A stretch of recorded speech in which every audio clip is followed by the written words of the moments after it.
Hey everybody, Ozark Gilman here, coming at you with a little audio broadcast here from Radio Free Missouri. So rest your eyes from that unnecessary backlight. And best of all, you don't have to see my mug up on the screen. So, what I want to talk to you about today is something I think is going to be very important and some strategy going into the future. There are plenty of good people out there, new channels speaking out on issues as well, really better than I could, covering current events, news, and all that. I'd absolutely pay attention to them as long as it's not, doom posting and just naysaying and blackpilling. Make sure there's the white pill at the end of it and a positive way out. Nothing wrong with covering current events as long as you're talking about a positive thing and a positive outcome.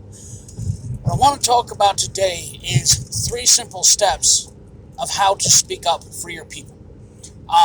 And whatever you would want to call that.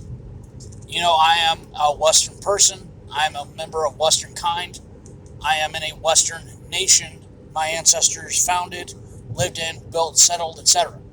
So, and it's no doubt, every institution, it's not even really arguable or debatable. Every institution, our own government, everything is completely unaccountable, and they are openly and blatantly against us. Well, if there's anything positive, it's that you can't ignore the fact, there's no denying the fact that they blatantly and openly hate us, that they are doing everything they can to destroy us, destroy our numbers, destroy our communities, destroy our culture and everything. So what are these 3 steps? I'll go ahead and give you the 3 steps right away. And this is by no means a total, way to do it or anything. These are just 3 particular ideas that I think are very important and can be very applicable going forward. I come from a Second Amendment advocate background, constitutional rights advocate background and everything. And this worked there, and it's extremely important now that we have no choice but to speak up for our people. Really, we should have been a long time ago. So I'll give the 3 steps, and then I'll go into a little bit of detail of all of them, and I'll try to keep this quick. 1, is it accurate? If we have the so-called fact checkers and everything against you, and yes, I know, even if it's accurate, you'll still be nuked. But your claim, the absolute important thing going forward is it accurate? Now, I've heard, and it is a little bit true, don't even try arguing facts with people, especially if, you aren't going to win them over. Well, yes, there's going to be the times that you'll never win them over. You can use those who are ideologically opposed to you. You can counter their facts. You can counter their, not facts, but their arguments with facts, especially when they have those who are against us are intellectually lazy. Extremely. They take everything they say for granted because they have every institution, the media, everything on their side. Almost universally, they've never done any homework beyond the catchphrase that they've heard. So yes, show your sources, cite it, say anybody can look up XYZ. It counters it every time. You put it out there for maybe those who agree with you, who also want to speak up for our people, to give them courage, for one thing. You have to have courage when speaking up for your people. One thing, go ahead and do it in the first place. Most people don't. So do that. Speak up for your people, but be accurate with facts. Put the emphasis on us and our people. You don't have to speak out negatively against every other XYZ group out there or against whole groups of people. Definitely talk out organizations. Talk about ideologies. Talk about people who are opposed to your people, our people. Call it out. Call out people on our own side, supposedly claim to be on our side as well, who show intellectual cowardice. You have to be principled. You have to not talk about degeneracy. Don't avoid talking about being principled. Speak up for principles, but be accurate when you do. Step 2, be ethical. And ask the question, is it ethical? You look back in history, and there are some obvious valid criticisms of the Vikings. Of course, it's not the entirety of Viking culture, but what's the thing that always overshadowed their amazing adventures, their trade, all the great things? In more recent years, we've learned about the amazing things about Viking culture and what they did. But what sometimes overshadows that? It can be rightfully said that the things they did were immoral and unethical and wrong. They absolutely murdered innocent civilians, sometimes absolutely murdered a bunch of unarmed people. They absolutely plundered and straight up stole things that they had no legal or ethical right to. However, the Anglo-Saxon feared, it's pretty hard to criticize them. They were farmers who would drop the plow and pick up the sax blade and then go fight the Vikings or Celts or any group who were invading their homeland. Pretty hard to argue against that, against people who stood up for their own people. and they were a military or even a civilian slash military organization, civil military organization. The Minutemen were largely culturally based on their ancestors of the Anglo-Saxon feud. The idea of common law rights and the right to keep and bear arms. The Second Amendment itself comes from the Anglo-Saxon feud, spelled F-Y-R-D if you want to do some research on that. And nobody can argue they were in an ethical position. Nobody can really historically argue that the Minutemen were not in an ethical position. They went after the military target that was going into their country. Now, of course, I'm talking about peaceable, redress of grievances, the First Amendment, diplomacy. That's the point of this channel.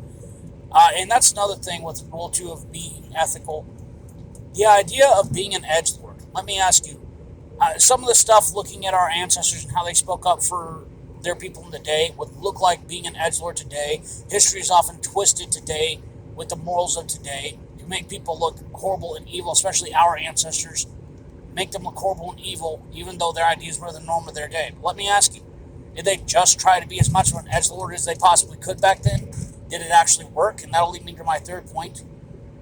But was it ethical? The Anglo-Saxon feud cannot be argued that they were absolutely ethical. And they were fierce and they were effective. And ultimately, they won. And in the end, they were able to make peace with the Vikings and even often traded and set up trade, set up some, kingdoms and legitimate, transactions with the Vikings with whom they were actually closely related. Now, that leads me to Rule 3. Is it effective? If your argument is accurate and it is ethical, you have to ask, is it effective? So I mentioned before too, you can't be an intellectual coward. You have to take a principled stand and you have to call out the evil thing. Don't just rail against the evil thing. Don't play the villain in their narrative. Language is extremely important. So stop using their language. People call us racist. Don't say Dems are the real racist. That is the dumbest, most ridiculous thing I have ever heard in my life. And then Republicans, when they speak up, they refuse to speak up for our people, the majority of their own supposed base. But then they'll only have people like Tulsi Gabbard and Candace Owens, who they think have the, racial power in America because they're minorities in order to speak up for our people. It's ridiculous. It's intellectual cowardice because you're playing their game. You can't play their game. You can't use their language. It's ridiculous. No, don't do it. At the same time, don't play the villain in their narrative either. If you play the villain in their narrative, it will not be effective. That has never been effective, and it will not be effective. If the Vikings were to have told the feud, okay, look, we will face you on combat, but you have to fight us dressed up in pajamas and with nothing but sticks to fight, and we'll meet you on the battlefield under those agreements. No, that's absolutely stupid. So stop playing the villain. Stop trying to be the internet edgelord. If you're going to speak up for your people, do it intellectually. Do it honestly. Yes, take a principled stand. Because often we'll hear, well, you'll be canceled either way. I agree, don't be an intellectual coward. Yes, you will be canceled for speaking up for your own people. It is quote-unquote cancelable. That is why you make sure it is accurate, it is ethical, and if you do this, will it be effective? Because speaking up for your people these days, it's risky, it's dangerous. Yeah, but because we don't do it, that's how we've gotten to this point. That's how things have gotten as bad as it is. Well, we are at the point now, you really don't have any choice but to speak up for your own people. You sure, be silent to your own detriment if you want. You're not going to have your constitutional rights. You're not going to have your First Amendment. You're not going to have your Second Amendment. If the population drastically changes enough, they will not vote in favor of that. It's not their people. It's not their culture. They will not vote for it. Not by the majority, as has been numerically and statistically proven. We are the Western people. We voted for a Western culture and Western values and Western rights. And really, at the end of the day, we are the only ones who do and will. So if you don't speak up for your people, at your own loss. So if you do, again, is it accurate? Is it ethical? And will it be effective? Why waste an entire movement? Why put yourself out there? Why gather and get people around you to fight what you know is a losing fight and something that is ineffective? And maybe, is playing the villain in their story of what they have created as a villain. Don't be their villain. Create your own narrative. Create your own language. And put the emphasis on our people. If another group, they say, this is going to be beneficial for them, and if mass migration to your country is going to be beneficial for them and you're against it, that means you're against them and you're against their well-being. Well, is it detrimental to us? Is it replacing our population? Is it detrimental to our well-being? Because that is accurate and that is ethical to point out the negative effect that it's going to have on us. Again, be factual. Don't play a victim. You don't have to. Be accurate. And it is absolutely put it back on them. That they are absolutely being the villain against us. That they are seeking to do harm to us. And by the way, they are quite vocal and open and blatant about it. They hate us. Use it. I have all the receipts. Say it. There's nothing wrong with pointing out those who oppose us and saying that they hate us when they have openly said so. When they're openly trying to displace us. When they're openly trying to erase us from our own lands. When they're trying to dispossess us of what our ancestors built. And then them saying to have any sense of cohesion as a people is wrong, but they only say that for us. And you know what? The Republicans cower to it and cave to that all the time.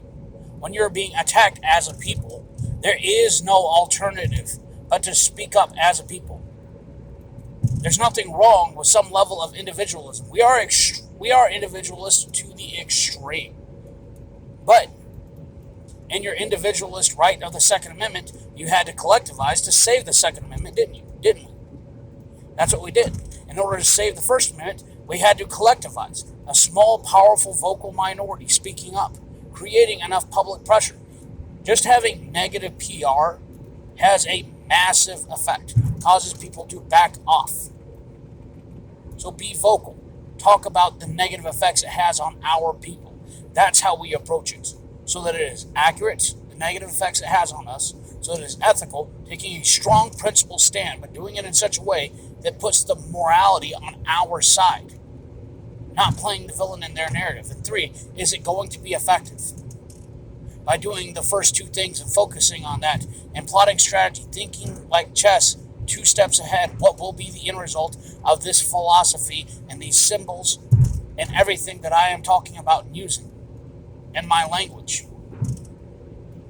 To win over those who are vague, you speak up about yourself and your group, and others will join you if it is effective, if it is accurate and ethical and effective. Focus on those 3 things and speak up for our people.